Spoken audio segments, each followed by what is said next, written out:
Okay, thank you. Just a small correction is I'm actually computer science, not EE, so I don't actually know about EE, but I'm from the Department of EECS, so it's just a little confusing. So what I'm about to tell you today is from this book. It's based on this book, which is out now, called Why Greatness Cannot Be Planned. I'm a computer scientist, and I study artificial intelligence and machine learning. So you'll see a connection there. So here's just the general summary of what I'm going to be talking about. We were researching artificial intelligence. That's basically what I usually do. But this sentence sounds really strange, but this is true. We ran into a problem with objectives. It's a very general statement. But indeed, we saw a flaw with this very general thing that everybody does, which is setting objectives.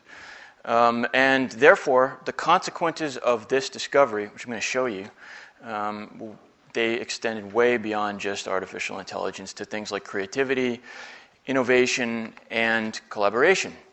Let me give you the short summary, but obviously there's a lot of subtleties here.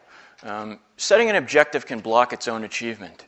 But furthermore, it can be an obstacle to creativity and innovation in general, even if you don't have any particular destination in mind.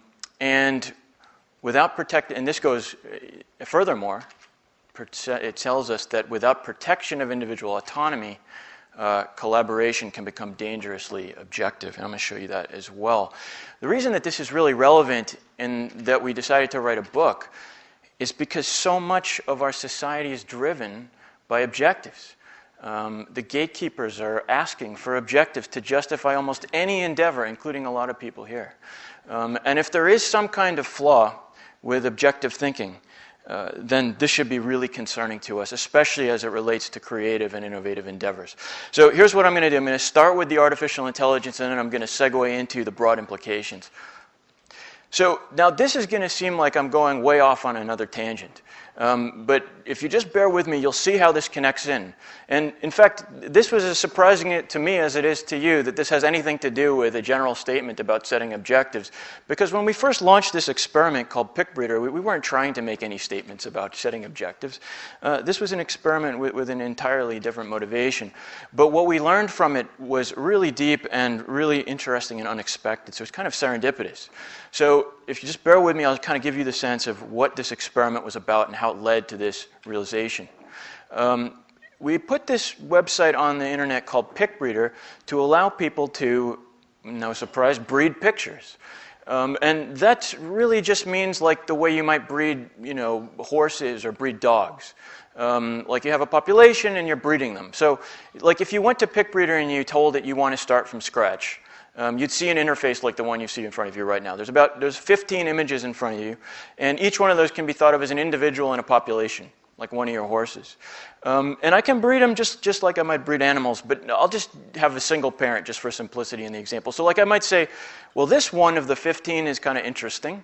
Let's see what happens if it has children. Okay, so there its children. And one of its children looks particularly different, so let's choose that one and say, okay, what if it has children, and so on. Now, if you think about this very simple toy, and sometimes things like this are called evolutionary art, where do you think this could go? It's kind of interesting to speculate. What do you think people would find? Like, say you did several dozen generations of this, you'd get tired pretty quickly.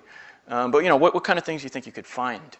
And the answer, we didn't know for sure what would happen. But what we did think would be interesting would be to unleash hundreds of people around the world into this search space and see what happens. And the answer was really astonishing, actually, for us. It's not really what you might expect. And I'll give you a little sampling of the kind of things that people found.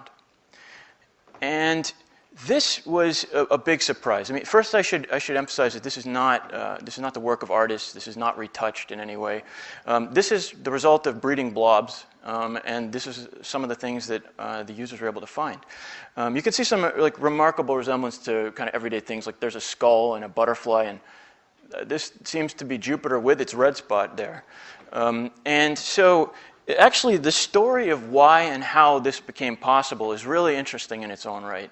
And that's what I'm going to get into a little bit. But before I do that, I just want to give you one other little technical bit that's going on under the hood so you can really understand and appreciate how interesting the story ultimately is. And that is that there's one thing that you can do that I didn't mention yet, which is called branching. And what's going on is that if I was playing this game and I found something that I liked, I'm allowed to press a publish button, and that publish button will send it back to the website for PickBreeder, and then it goes into the PickBreeder database, and now anybody who ever visits again can see what I discovered. And what they're allowed to do is called branch, which means they can take the thing that I personally bred, and then they can decide to breed it further. So in some way, this is like kind of standing on the shoulders of your predecessors, so extending on their invention. And so, like for example, this face was on PickBreeder. Somebody published it. And I could come in and say I want to branch from it. And then what would happen is I get an interface that looks like this. And it becomes apparent, and there's the usual game can be played. So now I can say, okay, I'm going to, let's say I like this one. I don't know, it has a big mouth, so we'll make it apparent. And then we can keep on iterating like that as before. And then I could publish when I find something interesting. And that'll go back to the site. So the effect of this is that what's going on under the hood is that you're getting what biologists might call phylogenies. Large, branching, diverging phylogenies that look kind of like this. This is a small subphylogeny. There's about 10,000 images on the site, so this is just a small subset. But you see what's happening over time as people branch upon branch upon branch, and that's what's leading to this stuff. So it's coming from branches upon branches. But it's interesting to understand why these discoveries are possible. Because if you really think about it, I mean, these are really impressive discoveries when you think about their humble beginnings with just some really random blobs. And I want to look at the question of how. How are people discovering these things? Now, actually, there's kind of two camps of thought, and I know this because I've spoken about this so much.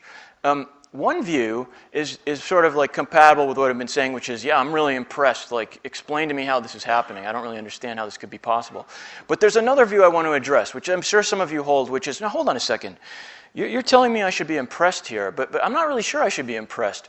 Because after all, let's, for example, think about this, like this teapot here. What if I wanted to create a teapot? So this is where we connect into objective. So let's make it an objective, starting with just some blobs, but I want to get a teapot. So I'll make it my objective, and what I'll say is, okay, given it's true that most of the blobs don't look like teapots at the beginning, of course, but I'll choose the one that looks the most like a teapot.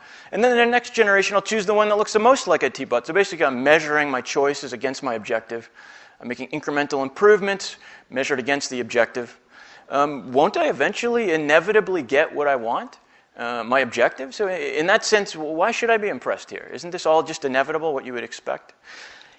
And if that were true, then I would agree that this isn't really that interesting. But what's fascinating is that that is not true. It does not work that way. In fact, if you came in with that attitude, you'd almost surely fail. And that's why actually a lot of people find this game pretty frustrating. Can I try something on you? Yeah, sure. Isn't this just incestuous evolution? What you're just saying, from a biological point of view, you'd expect it not to go down a projected path. You'd expect a surprise. But you're taking a child, breeding it, and then when it matures, you're putting it back in as a parent. Mm-hmm. Yeah. So actually, let me address a little bit the intuitions about why this wouldn't work. It doesn't work. We know this empirically. You can't play it this way. But why not? Well, I mean, think about it. I mean, this is why is any problem hard? The reason problems are hard is because we don't know how to get to the solution, which means, in effect, we don't know what the stepping stones are that lead to that solution. In any complex search space of possibilities, it's always going to be the case that we don't know the intermediate stepping stones that lead to our objective. Because, after all, that's almost by definition, because if we did know the stepping stones, then we just go there. So this is the hard problems, the interesting problems are always the ones where we don't know what the stepping stones are. And of course, in a space like this, you can tell just intuitively. I mean, I haven't given you all the under the hood, artificial DNA and stuff like that because I don't have all the time. But you can tell intuitively that this is a complex search space. It's not simple. So it's not like the things that lead to teapots are all just little mini baby teapots. It's going to be something different. And in that sense, you can't get to these places by trying to get to them. So that's pretty puzzling, because when you look at this, then this really leads to a really deep question, which is then how the heck are people getting to these places? Because they're clearly getting there consistently, but I'm telling you, you can't get there by actually trying. So then what is the key to getting to one of these interesting kinds of discoveries? And I'm going to use the story of this car as a kind of an allegory for how this happens in general. And the reason that I can use this story is because I happen to be the guy who discovered the car. So I know exactly what happened along this path. And this was a really kind of important moment for me when I discovered this car, because it was the very strange experience of discovering this car that led me to first start having doubts about the objective approach in PickBreeder, which led to everything that I'm telling you today in the book that we have. So this, in some ways, strangely enough, evolving this car was kind of an epiphany, or a turning point in my life. So here's the story of the car. And the most important part of the story is just that I wasn't looking for a car. But what I did see was there was this thing that looks like, to me, an alien face. Actually, it looks like E.T., I think. And someone else had evolved that. I never would have evolved it. I don't know how to evolve it, but someone else did, so it was just on the site already. Someone had published it. And I was thinking to myself, as you might think, well, this looks kind of cool, because like if I chose this, I might get all these different aliens. It looks kind of promising in that sense to me, like a good parent for having lots of alien faces. So that's the road I went down. But then something happened, and this is the kind of moment of epiphany, which is that these eyes started to descend over the course of the breeding process. Ever so slightly, they started to descend. And I realized, there was a moment where I just realized, hey, this is starting to look like a car. And when I realized that, I suddenly realized I can get to a car. And that was the moment when it became possible. And then I was able to steer the process, with no pun intended, towards a car. And so then I got a car. And this story is really strange. I want to emphasize how strange it is, because you've got to think about all of the factors that had to come together for me to discover this car. Let me just lay it out for you. First, someone had to do something that I never would have done, because I never would have evolved that alien face. And then second, I had to not be trying to do what I ultimately did. Because after all, if I was looking for a car, I would not have started with this, because that is not a car in my view. So it sounds kind of like, okay, this is a very sort of unusual set of circumstances that might be viewed as a lucky coincidence, even winning the PickBreeder lottery, I mean, with all these extremely unlikely events kind of coming together to allow this discovery to happen. But here's the amazing thing. This is not a coincidence. It's not an exception. This is the rule. Almost every top image, all the interesting images on the site, has exactly that story. That's always the way that things are found. So, like, in other words, the stepping stones, they almost never resemble the final product. So let me just give you a couple examples here. Like, somebody evolved or bred this thing, and I call this an egg with a hat. That's what I think it looks like. Okay, so it is inconceivable that that person who discovered the egg with the hat said, aha, finally we can get teapots. There's no way that was happening. And similarly, the person who eventually branched from here and got to a teapot, they didn't start out saying, finally, there's an egg with a hat. That's just what I've been needing to get my teapot. It's inconceivable that that's happening. Or a dish that led to a skull, or this looks like a letter G that led to Jupiter. It's always the case that the stepping stones don't resemble the final product. So it leads to this really counterintuitive moral, which is you can't find things by not look. You can only find things by not looking for them. And this is sort of a rule. And so this is an interesting insight about this site. But does it apply outside of PickBreeder? Is there something special? And of course, I'm going to try to claim to you that this is actually a general insight about creativity and discovery. And it should start to be ringing alarm bells, because we run our society as if this was not true. We are constantly setting objectives. How are we going to get to the skulls and the butterflies of our particular domain of interest if we run our society through objectives? Can I just give you another poke over here on the left? Yes. What you just described is the history of science. You know, people have been wandering around and just discovered stuff. Yes. And they didn't even construct an experiment to discover what they found. They constructed it to find something else. Mm-hmm. So there is a very strong corollary here with history. Yes, thank you for bringing that up. Actually, I was going to connect this to the history of science a little bit later, so that's a very astute observation. In fact, there's several processes that work like this. Human innovation is one of them, and there's a few others that I'm going to show you. Let me just show you a little more evidence, just to drive the point home. So here's a weird experiment that we did later. We said, okay, we know for a fact that the skull and the butterfly, just as examples, have been discovered. There's no controversy about this. Obviously, somebody discovered these. They exist. So they exist in the space of possibilities, clearly. Not only do they exist in the space of possibilities, but they seem to be relatively easy to find if you look at how much effort went into finding them. There were only 74 selection steps in the history that led to the skull. 90 in the history of the butterfly. So in terms of machine learning or computational search, this is peanuts. I mean, we're talking about millions of iterations in modern algorithms. These are like dozens just to find these. So you might think, well, these can't be that hard to find. Then they must be sort of like really close by in the search space to any kind of starting position. But actually, so we said, okay, let's see about that. Let's test that. Let's run an algorithm which basically plays PickBreeder automatically, but always picks the image that's closest to our target or our objective. So we make it into an objective-based search, and we try to rediscover things that were already discovered. This should be easy, right? But it turns out, if you look at these, each one of these images is the result of, and get this, a 30,000 generation attempt to reproduce that image. Remember, these only took a few dozen, but we gave it, big computation because we're in the era of big computation. So we gave it 30,000 generations, and every time it's a miserable failure as an objective. Now, if this was just, some normal machine learning benchmark, you might say, well, the problem is that for some reason this is too hard to discover these things, or the algorithm is not equipped, or something like that. But that can't be the explanation here, because we know these were discovered, and with not very much effort, in fact. The explanation here is that you can't discover these things by looking for them.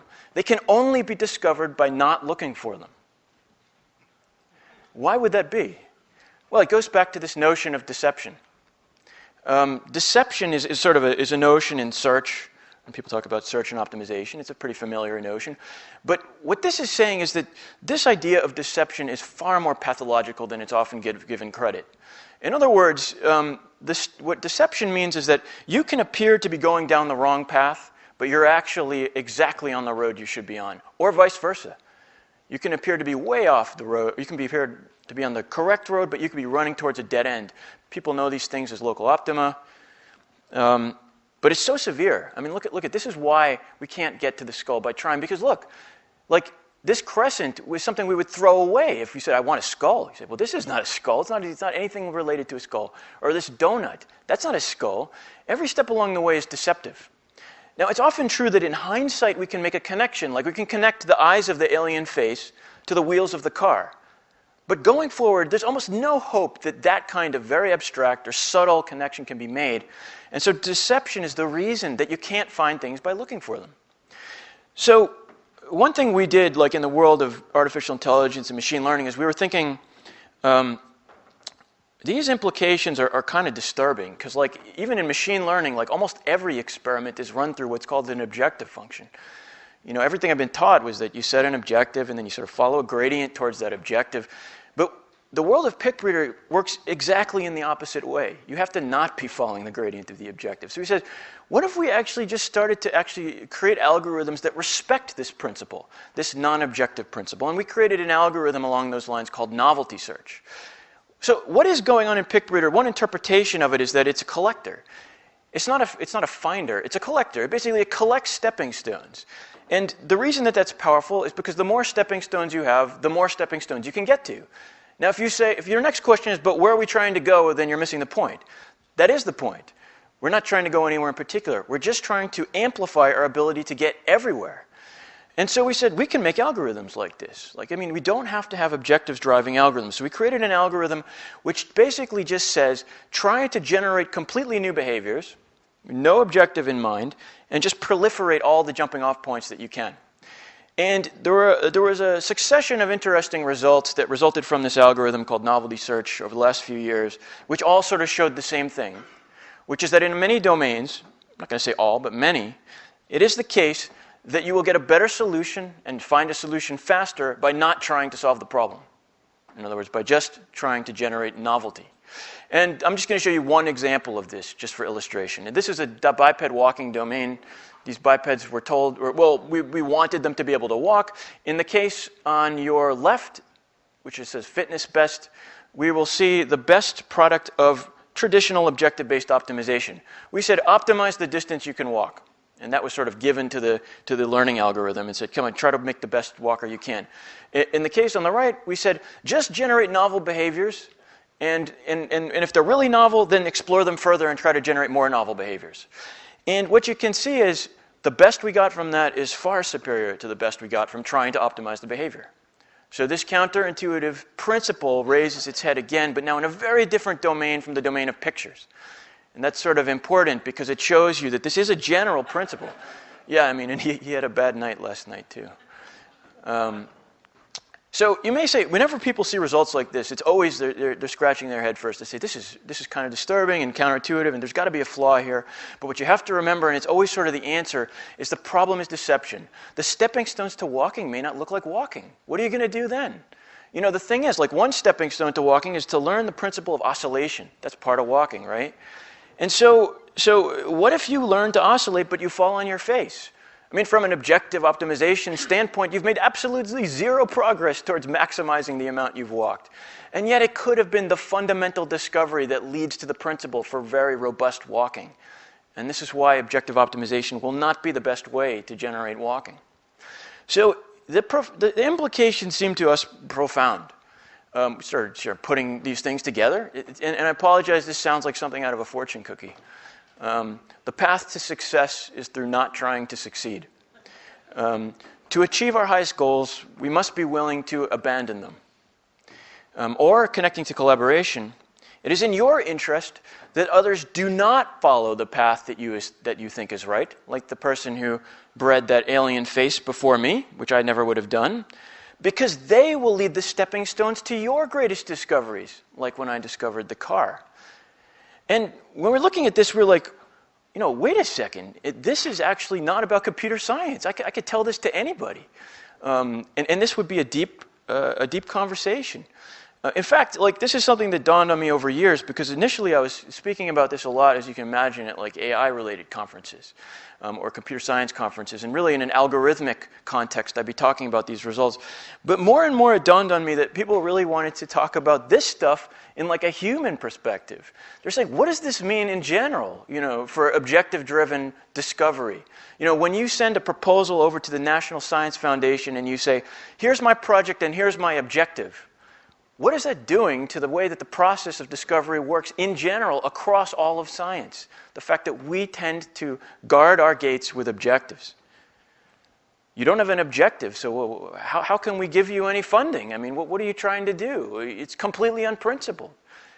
But if it's true that often there are things that we cannot find if we do have an objective, then we're in trouble. So here's some implications for collaboration. You know, because what it kind of says is that without care, and this reflects some of the things that have been said earlier in this conference, but without care, collaboration can lead to convergence and consensus of a very, very pathological type. Because the problem that happens when you're collaborating with people in a consensus-driven framework, which is like, you know, the way many institutions are run, if you have a panel of experts, you're moving towards consensus. This is true. It's going to prune out the stepping stones. You're going to lose all your diversity. I mean, could you imagine if, when I branched from the alien face, if there were a panel of pick breeder experts, like the luminaries of pick breeder, all got together and said, well, hold on a second, like, is this really justified? You're branching from an alien face here? No, and people need the ability to follow their radical paths to their bitter ends so that we can see where those stepping stones might lead. Otherwise, we get this mediocre washout effect. Compromise for all, but preference of none. And I can show you a great example of that. Coincidentally, and this is really cool that this happened at about the same time, this project called the Living Image Project was started at about the same time as PickBreeder. And it was really nice because it happens to have under the hood like the same mechanics as PickBreeder. Same kind of genetic encoding, artificial genetic encoding, same kind of search operators, except that instead of a branching operation, the way that it worked was it was based on voting. So it would show you some images just like you see in PickBreeder, but you would vote. And over like a week, it would collect hundreds of votes from a palette of options. And then it would say, okay, whichever option got the most votes, that will be the parent of the next generation. And after 25,000 votes were cast, an enormous amount of human effort, these are the 9 highest rated images of all time that were generated by the Living Image Project. And you can contrast that with the PickBreeder. This is probably a lot more effort that was put into this project than PickBreeder. And yet look at how much more stunted these results are. This is the result of convergent consensus, and it's just so stark. It's nice to show this through images because it makes it so explicit. You know, we can talk about it in the abstract, but here it is in front of you.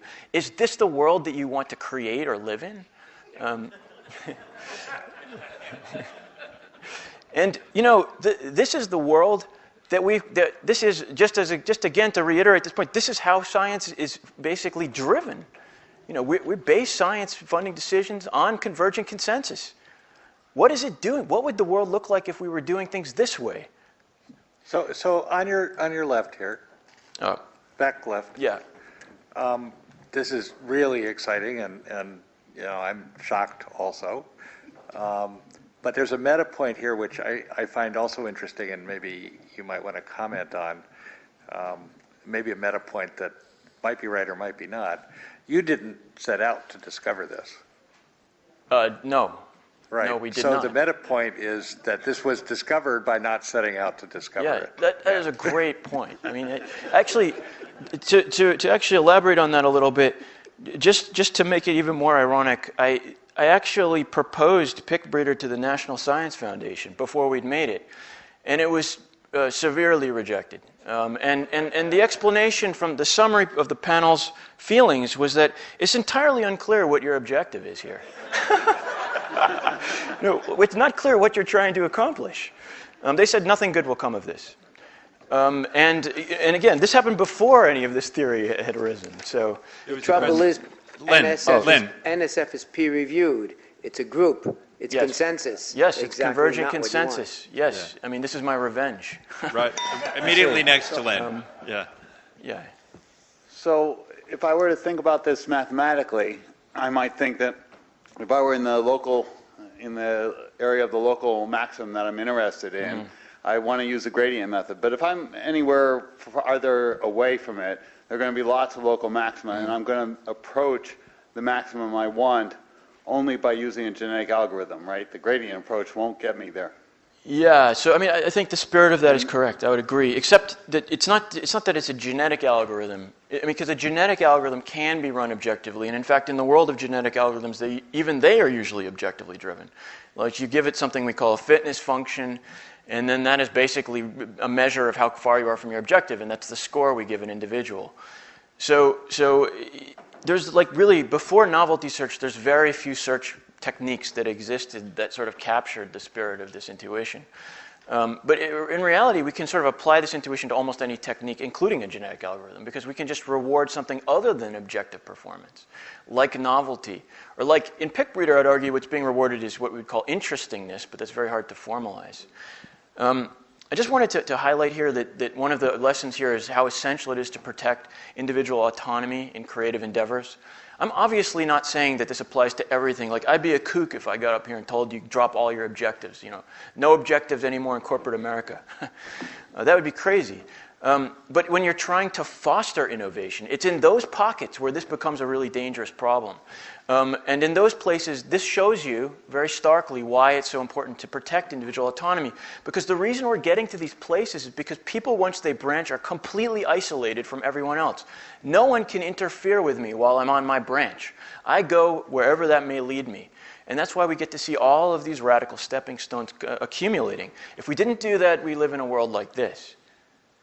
Before you move on, Ken, we have a question up front. Oh, sorry. What do you think Edison would have said? What would Edison have said? Could you tell me why, or some context? Kind of a purposeful, objective guy. You know, I can see you right now because of him. Yeah. So. Yeah.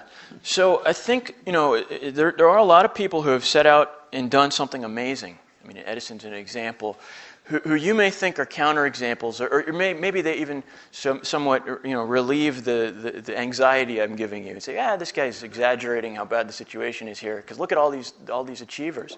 But my interpretation of those things is that what's actually happening is that these visionaries are people who realize that the stepping stones have been laid.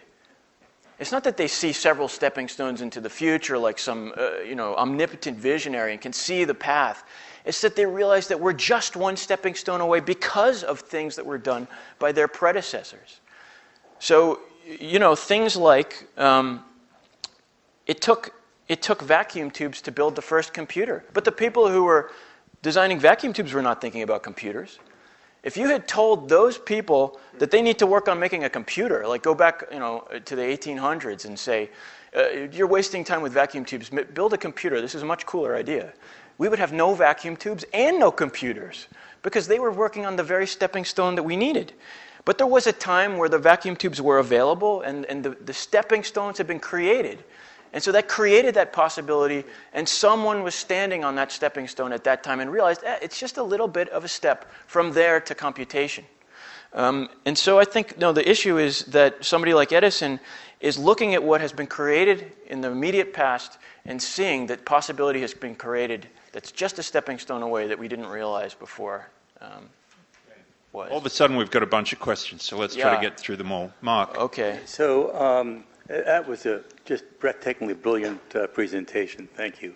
And it actually correlates enormously with my own personal experience. I was asked to set up an innovation center at a big healthcare system, and the person, our CEO, set it up, had the wisdom to say, if I know what this is going to be, it's not going to be very innovative. And that the three most important things that we've accomplished in the last 3-4 years have none of them were planned, and all of them just happened actually because of personal relationships. And and the other observation, you think about, look at the interesting images you got on 74 steps as opposed to 26,000 steps. It sort of validates the principle that all great ideas are simple. And it's really just terrific. Thank you. Yeah, I mean, there's a million examples like this, and I hate to say something so cliche, but if you read the book, you can find like a lot of them. We collected tons of them, like these kind of serendipitous discoveries, which happen to be more the rule than the exception when it's really something exciting. Okay, we will get to all the folks who have their hands raised. There's a couple in the... Okay. Tim. Here on your left. Okay. So, awesome talk. I love the idea. But my question is, how do you identify a stepping stone? What is a stepping stone for you? How do you quantify that? And all those people now who like to implement that in their firms, how do we know what's a stepping stone? Yeah, let me say a couple things about that. A stepping stone is something that can lead somewhere interesting. So it's something that creates potential.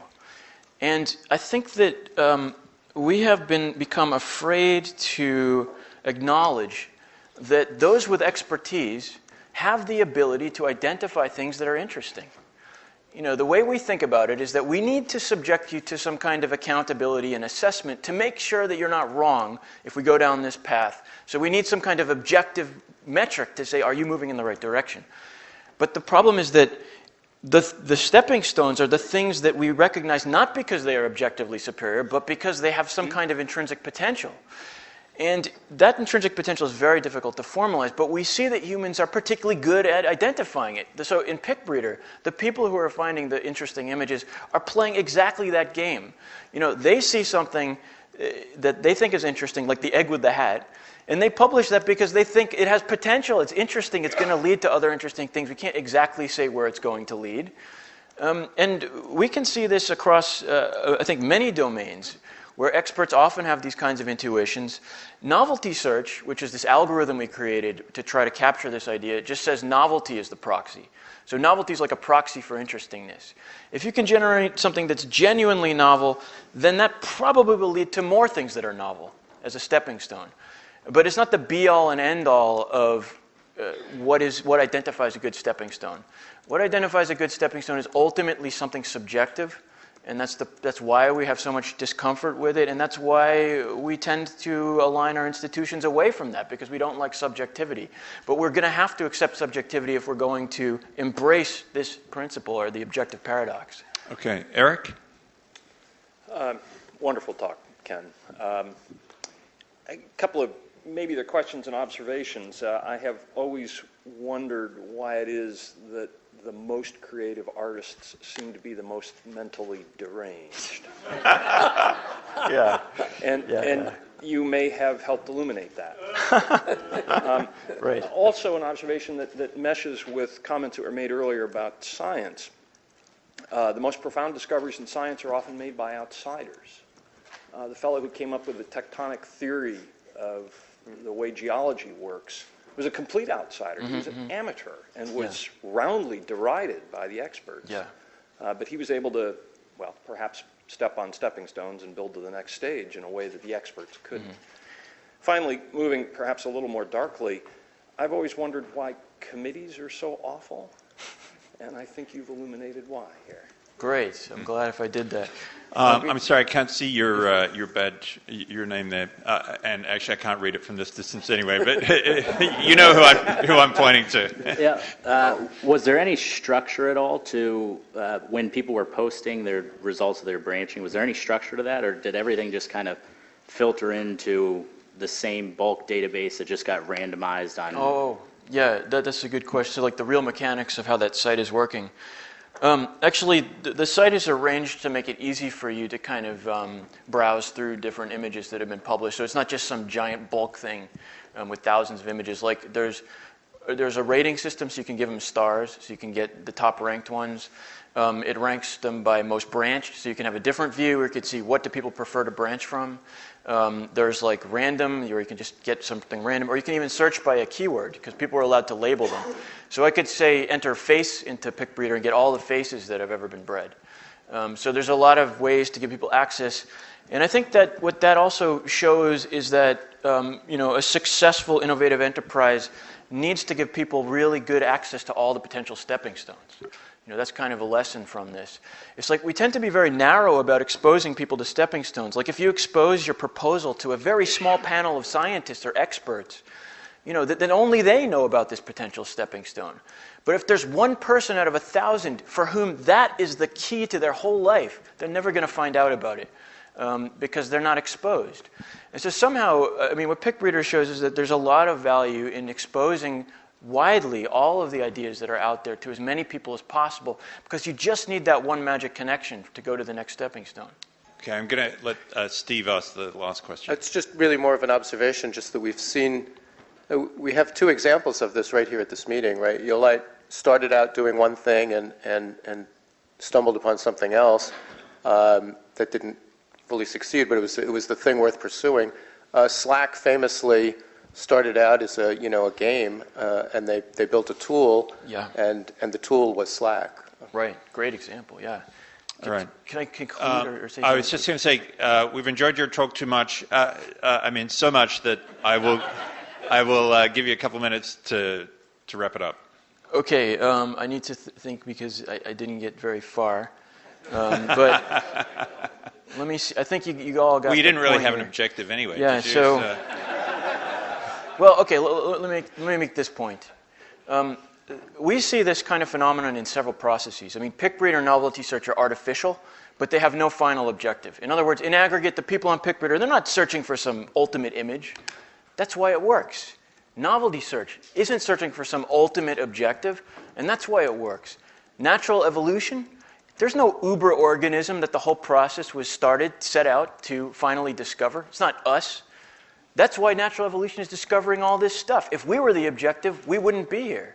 Human innovation, which was raised earlier, like science, doesn't have some uber invention that all of us are walking lockstep towards as we converge in. These are the processes that are most prolifically creative that are known to humankind. And we should be modeling our innovative endeavors more closely with the way that they actually work, which is that they are not objectively driven. These are stepping stone collectors, which means that they're not solutions to particular problems. They're accumulators of potential. The more potential they accumulate, the more potential they can accumulate. And it's that divergence that you see intrinsic in that kind of process that makes it so creative. Let me just say, here's a quote. So from a Chinese philosopher, he said probably better than I could, a good traveler has no fixed plans and is not intent on arriving. And just lastly, I just want to say that, I know this is the end, and unfortunately I'm leaving. I can stick around until about 5 p.m., so I'll just hang around a little bit. But because of that, I have little opportunity to talk to you guys, but I'd be more than happy to hear any feedback, positive or negative. So please feel more than free to email me at my email address here, and if you want to talk further. Thank you.